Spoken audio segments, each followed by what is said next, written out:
የአዋሽ ባንክ የፈረንጆቹ 2025-2026 የበጀት ዓመት አፈጻጸሙን በተመለከተ ለመገናኛ ብዙሃን መግለጫ ሰጥቷል። ባንኩ በበጀት ዓመቱ ስኬታማ የሆነ ትርፍ ማግኘቱንም ነው ይፋ ያደረገው። ሀና ደሴ ተከታትለዋለች።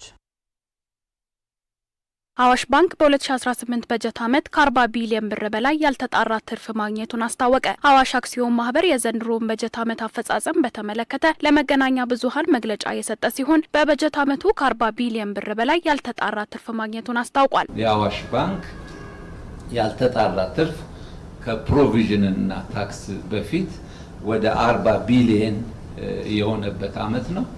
አምና ከነበረው አንጻር ትልቅ ጭማሪ በዚህ በትርፍ በኩል ያስመዘገብንበት ዓመት ነው ማለት ነው። የአዋሽ ባንክ ጠቅላላ ተቀማጭ ገንዘብ ወደ 467 ቢሊዮን በላይ የደረሰበት ዓመት ነው። ባንኩ ከተለያዩ የውጭ ምንዛሪ ምንጮች ያገኘው ምንዛሪ ከአምናው ተመሳሳይ ወቅት ጋር ሲነጻጸር የተሻለ ጭማሪ ማሳየቱን ገልጿል። የውጭ ምንዛሪ ግኝትን በተመለከተ በዚህ ዓመት ከ2.6 ቢሊዮን የአሜሪካን ዶላር በላይ ባንኩ የውጭ ምንዛሪ የሰበሰበበት ዓመት ነው።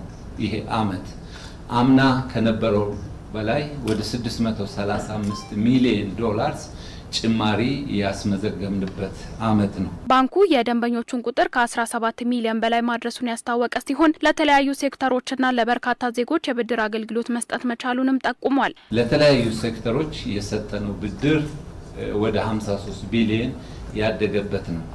ከዛም ውጪ ብድርን በተመለከተ አዋሽ ባንክ ዲጂታሊ ከ1 ሚሊዮን በላይ ለሚሆኑ ዜጎች የተለያየ ብድሮችን የሰጠበት ዓመት ነው።